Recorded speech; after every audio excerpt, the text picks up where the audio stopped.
I'm John Kovach. I'm a newspaper editor. I'm a radio announcer. I'm a high school football coach. And since I was old enough to stand on the side of a stream next to my dad, I've been an angler. I've fished with bait, lures, and flies. I've fished with spinning gear, fly rods, jigging poles, and tip-ups. I've stood on ice, waded rapids, and been tossed about the deck of a boat. And I want you to love fishing, be it freshwater or salt, heavy flows, high seas, or cutting through a foot of ice, as much as I do, no matter what the quarry, no matter the tactics, no matter the chosen tackle. Welcome to Yankee Fisherman. Good afternoon, everybody. Welcome to Yankee Fisherman, presented by the Dock Shop this Thursday, March 31st, spring upon us. And it's time to start getting outside, thinking about outside. Our guest today thinks about what's going on around us all the time. We're privileged today to have Kurt Johnson. He is the executive director of Save the Sound. Kurt received his law degree from the University of Connecticut School of Law, a master's in the study of law, summa cum laude, focusing on environmental law from Vermont Law School, was an attorney with Murtha Collina, Richter, and Pinney for 3.5 years. In 1993, joined Connecticut Fund for the Environment as an attorney.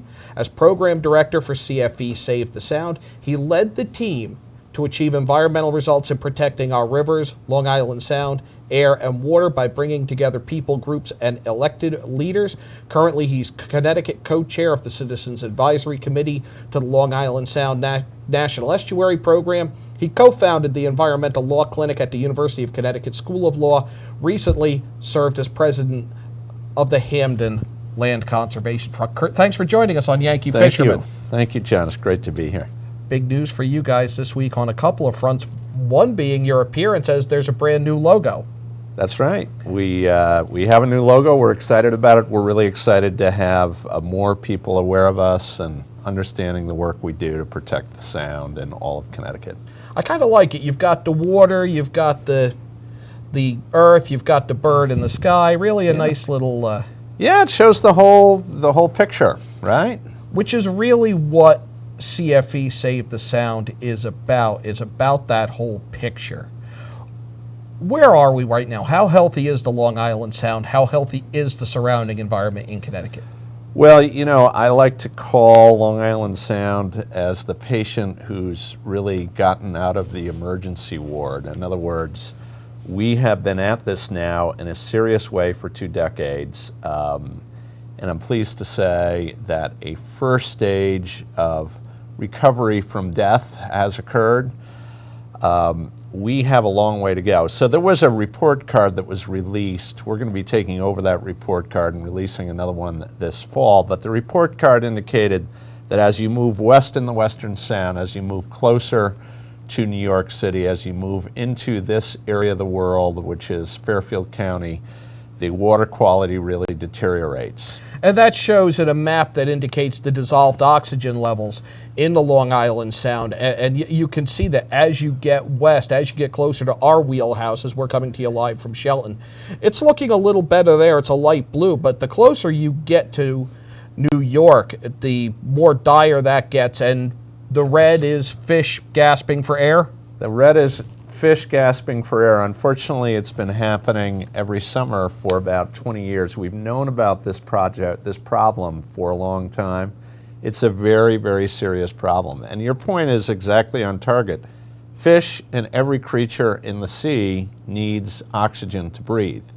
And if there's too much nitrogen going in, too much of this pollutant, it will suck the oxygen right out of the water. So we need the sound to breathe again. That's the main bottom line. And we talk about the sound breathing again. Let's leave that map up there. That's okay. Now, let's turn the clock back, say, 30 years. I remember when I was a college student here in Connecticut, that red and yellow had to extend much further out to the east than it does now. About where would that have gone?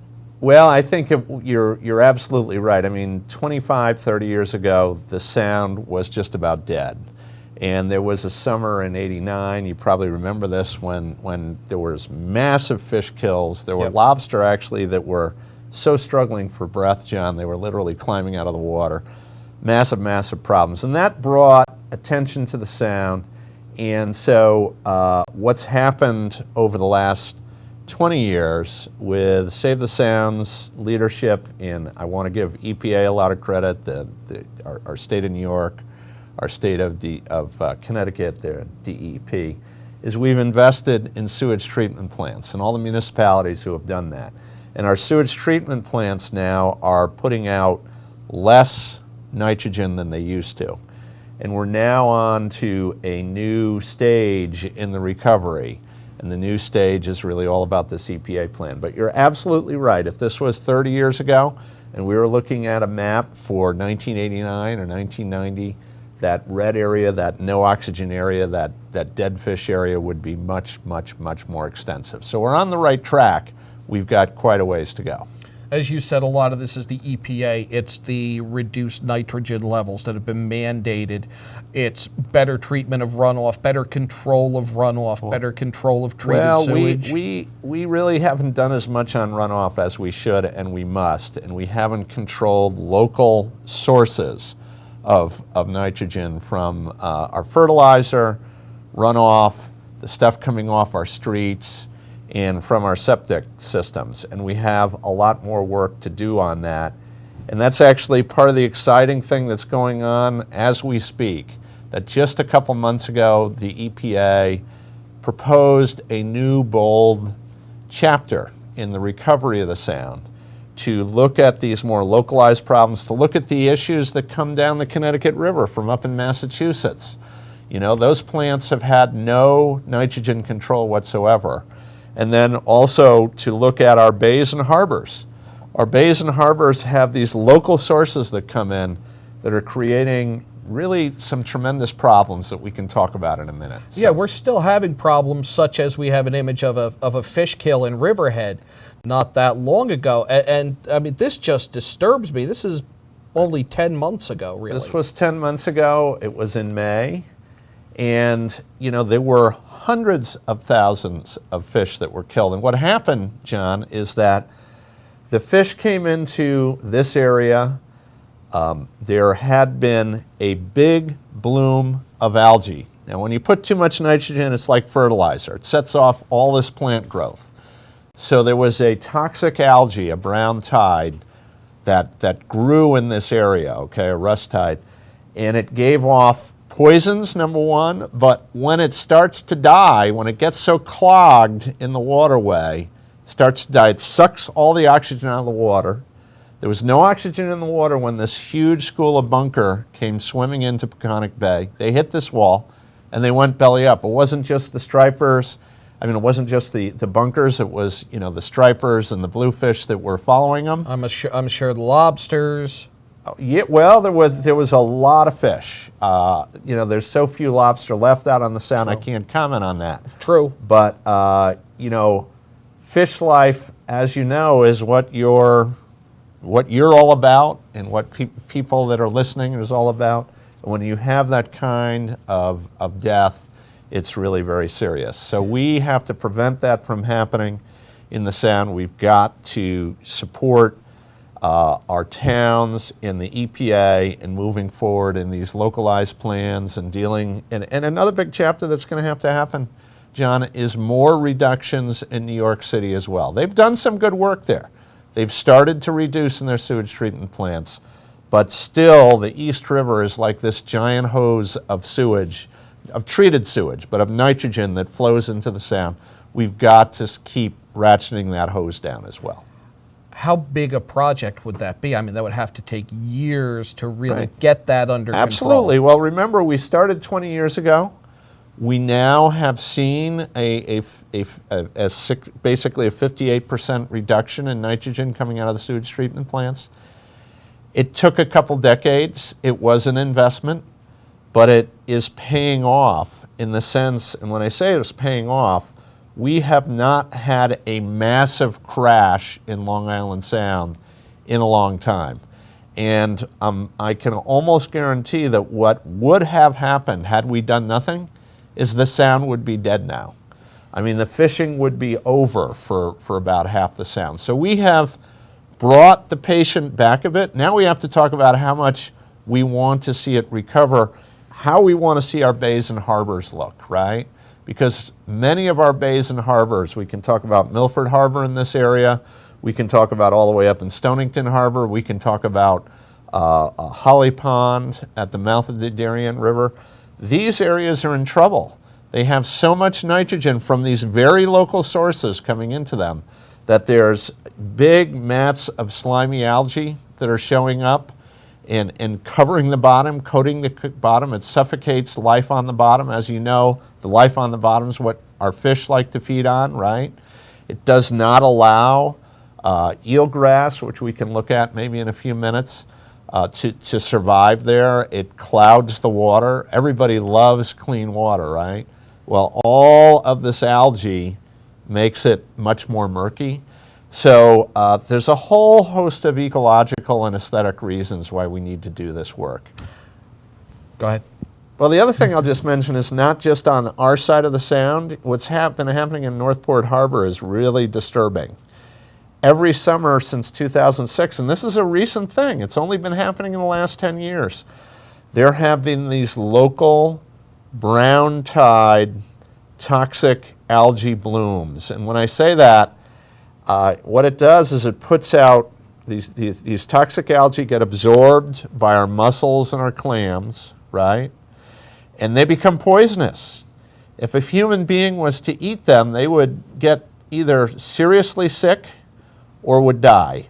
So the shell fishing for recreational purposes, the shell fishing for commercial purposes has been completely shut down every summer for over a decade. We cannot afford to have that happen in other areas of the Sound. That can't happen in Milford Harbor. It can't happen in Westport. You know, the solution to this is, again, to cut down on the fertilizer that's fueling this huge growth. So the fertilizer, again, is nitrogen. Too much of it going into Northport Harbor.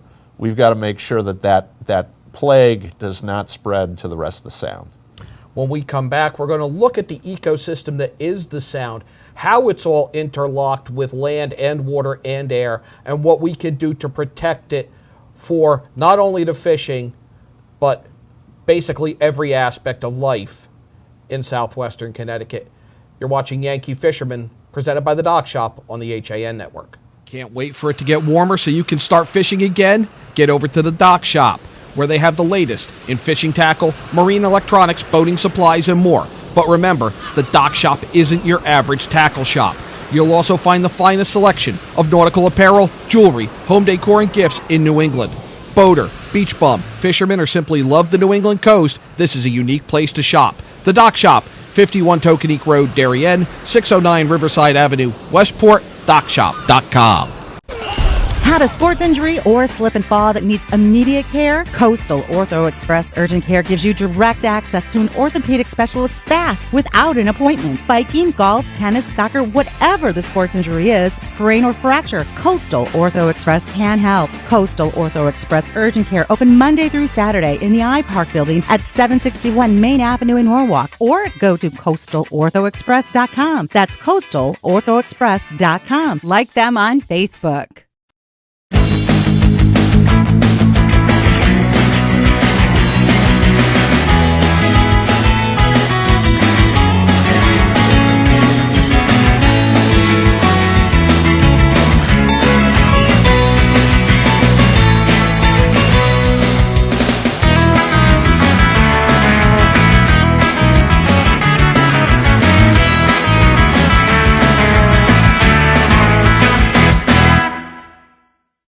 Here at the Darien Sports Shop, we are very excited about our newly redesigned men's department. Gentlemen, if you're shopping for work, weekend, or wedding, we've got the latest styles and trends inside our spacious new department just for you. We have vast selections from Peter Millar, Vineyard Vines, Johnny O, Duckhead, Barber, and so much more. And you can even walk out of the store in the new Wolverine 1,000-mile men's boot. Conveniently located with free and easy parking at 1127 Post Road, Darien, Connecticut, or shop us online at dariensport.com. Hi, I'm Rob Adams with my good friend Donald Eng, and we're the home team for Nutmeg Sports, Monday through Wednesday at 2 o'clock right here on the HAN Network. We are the place for all things Connecticut sports, so come hang out with us on Nutmeg Sports. Don? They don't call him the best color man in the game for nothing. Nutmeg Sports, 2 o'clock, Monday through Wednesday, right here on the HAN Network. Welcome back to Yankee Fisherman, presented by the Dock Shop on the HAN Network. John Kovach with you this Thursday, March 31st. AJ Simonowski at the controls, and Kurt Johnson joining us in studio. Kurt is the executive director of Save the Sound. We've been discussing the health of the Long Island Sound, that progress has been made, but there's still literally a red alert status in the far western Long Island Sound. Let's take a look at the ecosystem that is the Long Island Sound and how all of that is interdependent on the other. Absolutely, John. I think what's important for your listeners to realize is that the problems in our bays and harbors are not just in the Western Sound itself. Unfortunately, what we're going to talk about is occurring in spades out as far east as Stonington Harbor, and you can't get much further east in the Sound. It's not every harbor, but it's many of them. So what we're looking at is an image of what we'd like to see on the left in terms of Long Island Sound in our bays and harbors. And what it means is that there's some nutrients, but and it's supporting a lot of life, but we've got all kinds of healthy things going on. We've got these diatoms that are feeding and supporting our mussels and our clams. Our mussels and clams are taking in phytoplankton. They're living very happily. That in turn supports fish. There's eelgrass surviving there. There's healthy marshes around. All of these things create filters. They create feedback, more fish, more mussels, more clams, more life, more nursery grounds in those marshes, right, where the baby fish are going to survive. Right. And on the right, which we don't see quite as well, is a brown tide bloom. And what happens there is you've got poison shellfish. You've got toxic water. You've got a lack, really ugly water too that you can barely see through. When you can't see through the water, then it can't support, John, the important plants down below. Unfortunately, I remember those days. I remember those days when you saw that regularly. Yeah, in the Long Island Sound. And it is happening, as I said, in Northport Harbor every summer. Mm-hmm. The very thick mats of algae is another way in which this can show up.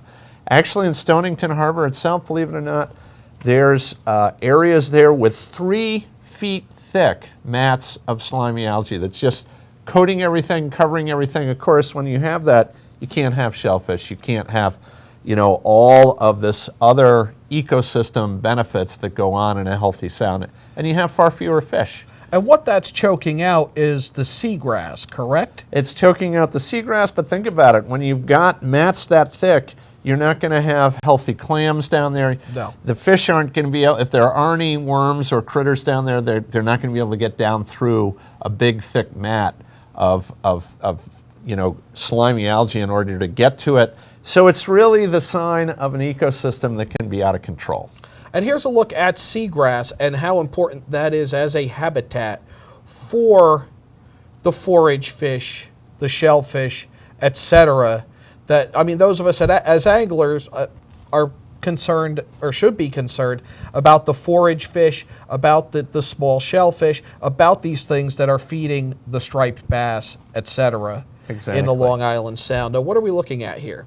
Yeah, well, as you say, if there's no small fish, there's no big fish, right? So what we're looking at is images of healthy eelgrass that is native to Long Island Sound. Many people haven't seen it because we lost most of our eelgrass back 70 years ago or so, but it can come back. It can come back if the water is clear enough, if it's not filled with lots and lots of algae.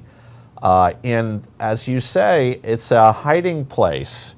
It's a place for feeding for these small fish, where they're protected, they can live, they can thrive.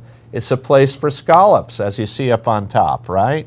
It's a place for all kinds of creatures, crabs, etc., to survive. So that creates the basis, the foundation for what our big game fish require in order to be happy and healthy in the Sound. We need to bring that back. The way to bring that back again is to reduce nitrogen loads into the Sound and to become, a healthier place. You said it can come back. Is it coming back? It is in areas of eastern Connecticut. Now, let's talk about Stonington again. That Stonington area, which is the mouth of the Pawcatuck River and a couple of other small bays there, it can't possibly support seagrass right now because it's just got these mats of algae all over the place. If we reduce the nitrogen in that area, we can. There's other areas in eastern Connecticut and areas certainly in eastern Long Island Sound where we're seeing seagrass and eelgrass starting to come back. And, the trend, again, is in the right direction. But unless we take care of this nitrogen, John, unless we get involved with supporting a comprehensive plan on a town-by-town basis to reduce the nitrogen loads in the most affected areas, like Stonington, like Milford, like, Holly Pond here in Stamford, Darien, we are not going to be able to get the creatures back, not to be able to breathe the life back into the Sound. The other thing I'll mention in our bays and harbors, even all the way out in Stonington, in the early morning hours, and what I mean by that is like from midnight till 6 a.m., what the scientists are discovering is that there's no oxygen there. The oxygen is sucked out of the water. And the reason is that you got these mats of slimy algae down there, right? They're rotting. When they rot, they're sucking the oxygen out of the water. So the oxygen in many of these situations is zeroing out. No oxygen, again, you've got, a place where fish can't survive. They got to move out of there. On a daily basis, you've eliminated vast amounts of habitat for fish effectively, right? Correct. So, no oxygen, no fish, no forage fish, no big fish. It's all a web of life that we need to protect. Where do we stand on creating comprehensive area-wide nitrogen regulations? I believe you had a meeting this week with some federal officials on this? Yes, so we last week we met with Chris Murphy. Chris has been terrific at organizing congressional support for the EPA strategy. We're just at the beginning stages. So what I would tell your listeners, if they care, particularly if they're places, and I'm just going to name a few, if they're in places like around Holly Pond, if they're around Milford Harbor, if they're, in the Bridgeport area, if they're in New Haven, in the Milford and in the Branford and East Haven area, they should get in contact with your local officials. Call up your mayor's office. Let them know that you want to see Long Island Sound recovered in your bays and harbors, your local bays and harbors, and that you're asking your elected officials to step up to the plate. Work with EPA, work with our congressional leaders, use some of the funding we've been able to create up in Hartford to support this kind of work, and get busy and figure out where this nitrogen's coming from and be a leader in your town and create some plans for reducing it. And that's a way to do it hands-on. Another, maybe even more hands-on way to get involved in improving the Sound. We have a number of cleanups, including the Houstonic River cleanup coming up. Now, these are crucial, particularly with the marsh areas, which are crucial to the habitat and really become essentially a catch basin for old tires and boat parts and floating wood, when really what we're looking at is something that needs to be healthy for the water beyond it to be healthy. And we've got a graphic that shows that. So my strong recommendation, if you care about marshes, if you care about litter and garbage in Long Island Sound, is go to our website, www.savethesound.org. And we may not have it up now, but in this summer, you will see a whole array of calendar events, of cleanups up and down the Sound. You can also contact us. These cleanups occur in September and October every year. Last year we had about 1,200 citizens. So the reason I mention the number of folks, you do make a difference when you join in with a small army. We literally clean up, 55, 60 miles of the coast altogether. So I would really encourage your listeners to do that. Another thing I'll mention, John, which is quite valuable, on June 3rd, out in Long Island, but you again go to www.savethesound.org, we are having our 25th annual Citizen Summit. And this year it's all about water quality monitoring in ways that individuals can work with local groups, sometimes groups like Save the Sound in Westchester and out on Long Island, but many other local groups will be there. They can hook in, and we're starting to become citizen doctors for our bays and harbors. We're diagnosing the problem out there. You'll be trained and will learn how to help out, checking out where these ugly, and dangerous, or destructive, I should say, slimy algae, mats are, and start mapping that in your harbor. You'll be able to help out in figuring out where, if there is a dissolved oxygen problem early in the morning, as I mentioned to you earlier, they'll be able to figure out if there is, lots and lots of thick phytoplankton or algae floating in the water.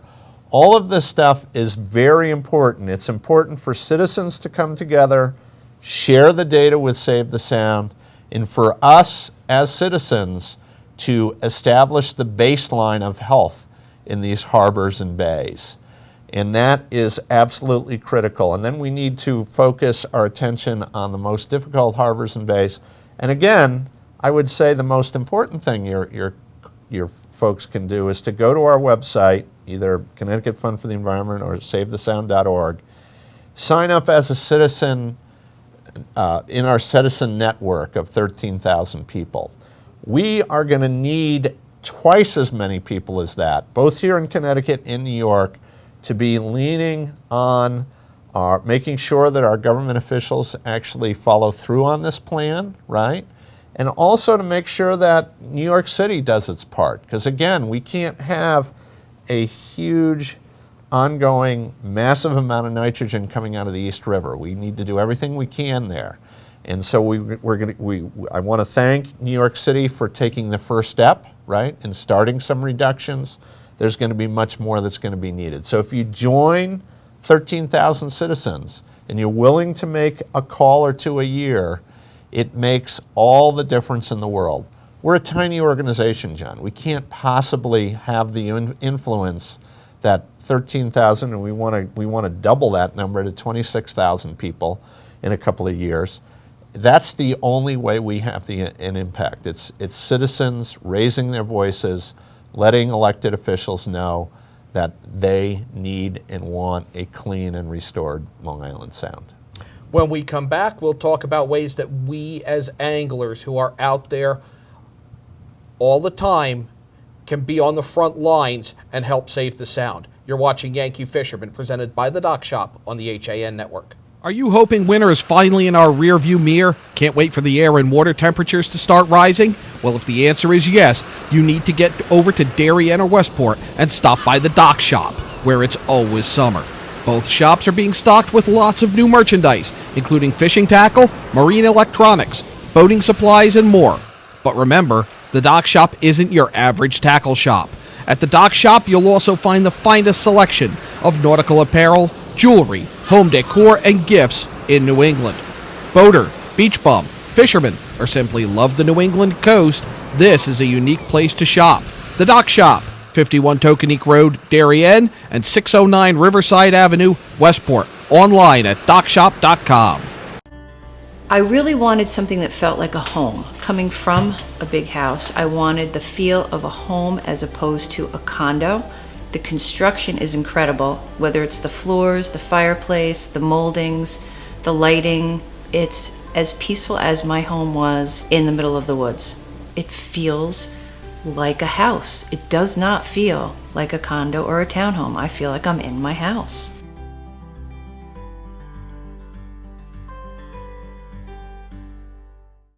Walter Stewart's Market in New Canaan is your time-saving local shopping destination for the best of spring. Find many of your favorite products, from great specials on everyday items to the freshest organic produce, artisanal cheeses, and grass-fed steaks. Drop off your knives to be sharpened, grab a beautiful bouquet of spring flowers, and stop in next door for a wine tasting. Plus, their personable staff is always ready to lend a helping hand. So stop in to Walter Stewart's Market, 229 Elm Street today, or shop online at stewartsmarket.com. A Better View Window Cleaning Plus has been cleaning glass all over Connecticut for over 20 years. They also specialize in cleaning chandeliers, mirrors, skylights, tiles, and will power wash anything that needs cleaning. They hold an A+ rating with the Better Business Bureau and are fully insured and bonded. When you deal with the Better View, you're dealing with the best, not the rest. Call today for a free estimate, 203-284-8836, or visit them online, abetterviewcleaning.com. I'm Kate Chaplinsky. Join us for Coffee Break, weekdays at 11 to get the latest Connecticut news, weather, high school sports, and more. News doesn't get any more local than on Coffee Break on the HAN network. Welcome back to Yankee Fisherman, presented by the Dock Shop on the HAN network. John Kovach. We've been talking with Kurt Johnson of Save the Sound. It's getting warmer. Trout opening day is coming up. More people are going to be out along the rivers and streams. People are out surf casting already. We talked about the 13,000 people you have now supporting your efforts. How can those of us who are anglers, who are really out there, I mean, literally in the water, Right. help you do what you need to do? Well, I think anglers and fishermen are absolutely critical. And if anglers or fishermen see a problem on the stream, and one thing I'll mention in particular, if you happen to see a storm drain, and what I mean by that are those pipes that you sometimes see coming into rivers. Culvert type of structure. And if you see it during dry weather and it hasn't rained in 2 or 3 days, and it has liquid coming out of it, take a photograph, try to get a GPS identification location, and let us know, because that often means that there's nasty stuff coming into the river. And when I say stuff, it can be high bacteria, it can be, we've found oils and greases and all kinds of bad stuff. And I have to say that the towns have been terrific. When we are able to document that there's a problem there, generally towns will take care of those problems because it's doable. So that's one piece. But a second piece, John, I just want to put a pitch in for your anglers to join our network. And the reason to join our network is that we bring together a lot of voices to protect forage fish. And when I say that, I'm really talking about 2 major species that we do conservation work on. One is bunker out in the Sound, this big school of bunker, and the second is river herring. And we, hundreds of years ago, we probably had 20 times as many of these fish, right? We have been destroying them in a whole variety of ways. But something your anglers should know is that we do everything from reopening rivers, like we're doing on the West River, like we're doing on the Norotan River. We're in the process of raising money to fix the culvert at 95, where herring right now come up and hit the culvert. They can't get up, as a poor engineering in 1958. We're in the final design stage. We're ready to go. We're ready to build if we can just raise a little more money and get fish up into the ponds where they're going to be happy and be able to breed and create more bait fish for your stripers, for your bluefish, for all the large game fish that fishermen love. The other thing that we do is we lead groups all throughout the Sound, and we'd love more fishermen voices in conservation efforts to protect both menhaden and herring. Both of them are killed in vast numbers. In the case of menhaden, it's giant trawlers who come out and suck them up for pet food and for fish oil. And in the case of Atlantic herring, it's bycatch. It's commercial. I should say river herring. River herring gets sucked up with Atlantic herring There's no problem with Atlantic herring. There's tons of them, but we don't have many river herring. They get sucked up and killed and murdered, and we've now, working to pass a cap on that. So this stuff has an impact. I want to just say this isn't just blah, blah, blah stuff. Our Connecticut delegation, due to the voices of fishermen about 4 years ago, brought up and teed up a new rule that got passed to put a cap on menhaden. And all of your fishermen probably noticed last summer, huge amounts of menhaden, a bunker out in the Sound. That was not just a happenstance or an accident. That was due to conservation. New rules that for the first time in 200 years are putting the start of a cap on the butchery of these animals, so that recreational fishermen can be out now with far more bait fish. If there's more bait fish, we're going to get, over time, there's going to be more and more stripers that are going to be happy and breeding and having the food they need, right? And bluefish as well, right? And all our other major game fish that feed on these animals in the Sound. And it's all about getting involved. And if you doubt that, we had an immediate example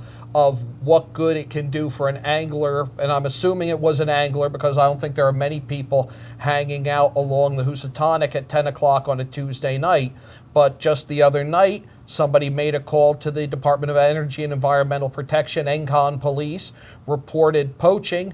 They came in with one of the special trained dogs, and they found, and the numbers on this are staggering, and they're reprehensible. And it's 38 striped bass. Every one was 23 inches or less. 4 people caught them. To put that in perspective, the creel limit is 1 per angler per day, 28 inches or more. So there was not a legal fish in the bunch there that they caught up in Shelton. 4 guys are in court April 12th. We'll see where that goes. But if you see poaching, that can be reported, and you can see that if they get there, and I'd like to see them be able to cover it more, but that was a great job by ENCON to catch those 4 guys. Yeah, I would just, reinforce that. The voice of fishermen watching, making sure that the rules we have in place that are designed to bring back an abundance of fish so that we all can enjoy. That's like our Magna Carta. Right. If we don't follow that, you might as well just, allow the whole Sound to be sucked dry. It's crazy. The regulations are there for a reason. Absolutely. Absolutely. Did get a little positive news for angling this week, and it's a friend of mine, Richard Soriano Jr. from Massachusetts, who I know through David Schumacher. And Richard made the front page of Metro West Daily with his fly fishing as the season opened there. It's a nice little layout by them. I talked to them, and we owe those guys a thank you because they helped us out on a story that was on the other end of news. Very tragic story not long ago for the Western Forum. And thanks to Metro West Daily up in Massachusetts, and thanks for getting Richard and getting angling some good coverage there. A couple real photogenic events coming up with the kids fishing. Fairfield PAL, their annual fishing derby is Saturday, April 2nd, 9 to 11. That's at Gould Manor Park on Holland Hill Road in Fairfield. You can see it from 95. Registration begins at 7:30. Jimmy O from Jimmy O's traditionally provides all the bait for that. And then there's another one, and this one's been going on for 27 years. It's New Canaan. That's the picture that's up now. And that's the Officer George Cogswell Memorial Fishing Derby. That's April 16th at Mill Pond. Registration's at 8:30 a.m. It's anglers 15 and under. If you're younger than 10, you must be accompanied by adult. Lines can hit the water at 9 a.m. The derby runs to 11. You've got prizes in both of these for first fish and biggest fish and catches by boys or girls. And they're fun events that get kids out there. Really enjoy those. If you're looking for more gear, and who isn't, ctfisherman.com, they're having their swap meet. That's Saturday, this Saturday, April 2nd. That's right. That's at the Plainville VFW Hall, 7 Northwest Drive in Plainville, 9 a.m. to 3 p.m. $3 for admission, kids under 10 free if you've got time after that. Tristan Wilgan, who's been on Yankee Fisherman, good friend of ours, and just an absolute prodigy when it comes to tying. I mean, he's a kid and he's tying better flies than I could ever hope to. He's going to be doing some tying at Bass Pro Shop Saturday from 11 to 3, specifically tying flies that you can use on opening day of trout fishing. So stop at Bass Pro and say hi to Tristan. They're getting a week's head start on us up in New York, so number of events going on up in Roscoe. You've got the Anglers Reunion Dinner.